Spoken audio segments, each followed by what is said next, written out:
رمضان المبارک میں بالخصوص یہ جملہ سننے کو ملتا ہے کہ میں نے 10 قرآن شریف پڑھ لی ہیں، میں نے 5 قرآن شریف مکمل کر لی ہیں، فلاں نے اتنے قرآن پڑھ لیے ہیں۔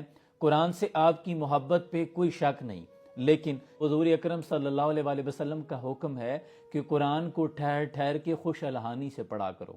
اللہ کی ذات کوئی آواز اتنی متوجہ ہو کے نہیں سنتی جتنی قرآن کے پڑھنے کی آواز کو متوجہ ہو کے سنتا ہے۔ اور حضرت اقبال کہتے ہیں کہ جب تک نہ ہو تیرے دل پر نزول کتاب، گراں کشا ہے تجھ پہ راضی نہ صاحب کشاف۔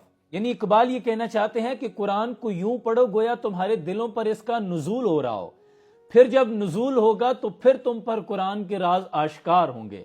پھر کیا ہوگا اقبال؟ دل بیدار فاروقی، دل بیدار قراری، مسح آدم کے حق میں کیمیا ہے یہ بیداری۔ اقبال کہتے ہیں پھر جب تیرے دل پر یہ نزول کر جائے گا، پھر یہ گوشت کا لوتھڑا تیرا دل نہیں رہے گا، پھر یہ حضرت عمر بن خطاب کا دل ہوگا، یہ حضرت حیدر کرار کا دل ہوگا۔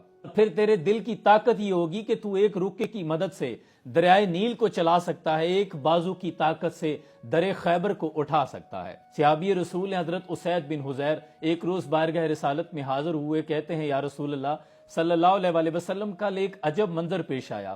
میں کل رات سورہ بقرہ کی تلاوت کر رہا تھا، قریب ہی میرا گھوڑا بندھا تھا اور میرا بیٹا یحییٰ بھی قریب کھیل رہا تھا۔ اچانک گھوڑا بدکنے لگا اور میں نے آسمان کی طرف رخ کر کے دیکھا تو بجلیوں کا ایک خرمن، بادل کا ایک ٹکڑا جس میں بہت زوردار بجلیاں تھی، نور تھا، وہ میری طرف زمین کی طرف آ رہا تھا اور وہ اتنا قریب آ گیا کہ میں نے اس ڈر سے قرآن پڑھنا بند کر دیا کہ کہیں گھوڑا بدک نہ جائے اور بچے کو نقصان نہ پہنچائے۔ تو حضور اکرم صلی اللہ علیہ وآلہ وسلم اس پر مسکرا دیے۔ آپ نے فرمایا اسید جانتے ہو وہ ملائکہ تھے جو تمہارے قرآن سننے پر اس قدر محظوظ ہو رہے تھے، اگر تم قرآن پڑھنا بند نہ کرتے تو ان قریب وہ ان بادلوں سے نکل کر تم سے مصافحہ کرتے۔ یعنی تم نے اس قدر خوبصورت قرآن پڑھا، اور اگر دن کی روشنی نکل آتی تو ساری دنیا یہ منظر ملائکہ کو خود دیکھ لیتے۔ یعنی قرآن کو یوں پڑھنے کا حکم ہے۔ آپ نے جب بھی قرآن پڑھنا ہے تھوڑا پڑھ لیں، لیکن ترجمے اور تفسیر کے ساتھ پڑھیں کہ میرا رب مجھ سے کہنا کیا چاہ رہا ہے۔ جب آپ یوں پڑھیں گے نا، الذی خلق الموت والحیات لیبلوکم ایکم احسن عملا، اے بندے ہم نے موت اور زندگی کو اس لیے خلق کیا ہے کہ دیکھ سکیں کون ہے جو تم میں سے صالح عمل کرتا ہے۔ اور پھر اللہ فرمائے گا الم یان للذین آمنوا ان تخشع قلوبہم لذکر اللہ، کیا ایمان والوں کے لیے وہ کھڑی نہیں آن پہنچی کہ ان کا دل اللہ کی یاد میں جھک جائے۔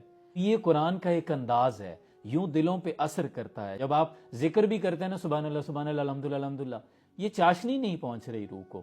جب آپ اللہ کی قدرت کے نظاروں کو سوچ کر، اس کی کائنات کو سوچ کر کہیں گے نا سبحان اللہ، اللہ تیری شان براء البراء ہے، اور اس کی جو نعمتیں اس نے آپ کو دی ہیں ان کو سوچ کر آپ دل سے محسوس کر کے کہیں گے نا الحمدللہ، اللہ تیرا لاکھ لاکھ شکر ہے۔ ہم کسی کی کوئی تعریف کریں تو یوں کرتے ہیں کہ آپ نے میرے ساتھ نیکی کی، بہت شکریہ، جلد بازی میں تو نہیں کرتے، ہم کہتے ہیں آپ کا بہت شکریہ، آپ ہمارے کام ہے۔ تو اللہ کا شکر بھی یوں ادا کریں کہ اللہ خوش ہو۔ ہمارے ہاں مقام افسوس یہ ہے کہ جب کوئی شخص قریب المرگ ہوتا ہے، اس کی جان نہیں نکل رہی ہوتی، تو ہمیں کہا جاتا ہے کہ اس کے سرانے کھڑے ہو کر سورہ یاسین پڑھو۔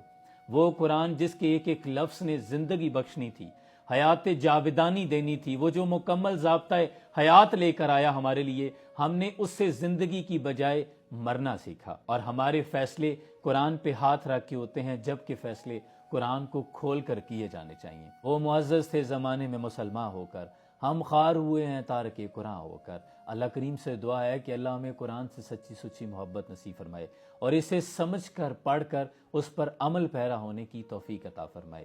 سلام پہنچے، رمضان المبارک۔